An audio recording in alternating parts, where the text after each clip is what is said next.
Let's move forward with Chapter 3, Pain is Normal, right?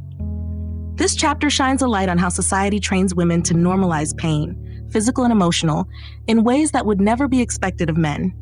It explores the cultural, medical, and systemic ways women's pain is minimized, dismissed, or ignored. Chapter 3, Pain is Normal, right? It's probably just stress. Take some Tylenol. These are the phrases women hear again and again when they describe their pain. From menstrual cramps to childbirth to chronic illness, women are expected to endure pain as part of life. And when they speak up, they're often told it's not as bad as they think. Pain is a rite of passage. For many girls, pain starts with their first period. Not just the cramps, but the headaches, the backaches, the nausea, the bloating, the stabbing uterus pain that makes it hard to sit, walk, or even breathe. And yet, the message they receive is, "This is normal. Welcome to womanhood. Deal with it." Pain becomes a monthly ritual, and because no one talks about it openly, girls often think something is wrong with them, not the system that tells them to stay quiet. The medical gaslighting of women. Historically, women's pain has been labeled hysteria, emotional distress, or overreacting. Even today, women are more likely to wait longer in emergency rooms for pain relief, be prescribed sedatives instead of solutions, have serious conditions like endometriosis, fibromyalgia, or autoimmune diseases dismissed or misdiagnosed, be told their symptoms are in their head. In fact, studies show that men are more likely to be given pain medication than women for the same reported symptoms. We're told we're dramatic, when in reality, we're just ignored. Endometriosis, the invisible nightmare.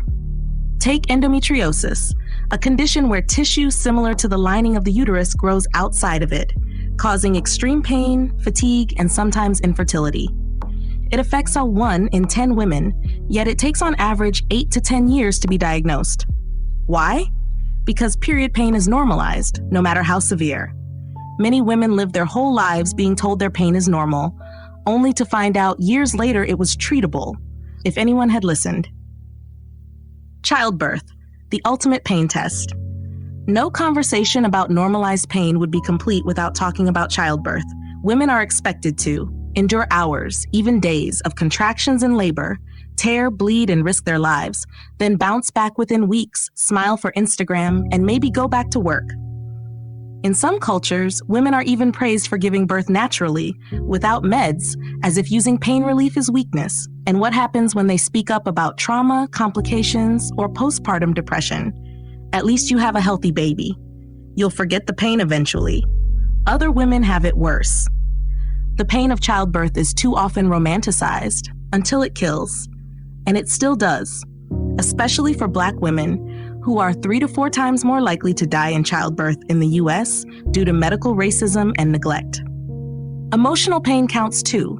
Pain isn't just physical. Women are expected to absorb emotional pain constantly. Microaggressions, sexist jokes, constant self-doubt, overthinking every outfit, every message, every expression, dismissing their intuition to preserve someone else's comfort. And when they finally crack under the pressure, they're called too sensitive, crazy, or worse, told to calm down. Women carry the pain of silence too, the ache of not being believed, understood, or taken seriously. Imagine if men had to normalize this much pain. If men bled every month, their pain would be studied, funded, and respected. If men experienced 12 hours of labor, there'd be awards and televised specials. If men were more likely to die from childbirth or have their medical complaints ignored, there would be national reform. But because women live in a world where pain is expected, they suffer, quietly, chronically, and often unnecessarily. Enough is enough pain is a signal, not a punishment. It's the body's way of saying something is wrong. To tell women that pain is normal is to tell them their suffering doesn't matter, that they don't matter. This chapter is a call to unlearn what we've been taught, to stop brushing off pain as just part of being a woman, to demand that our bodies be listened to, researched, and respected. Pain may be part of life, but it should never be part of being dismissed.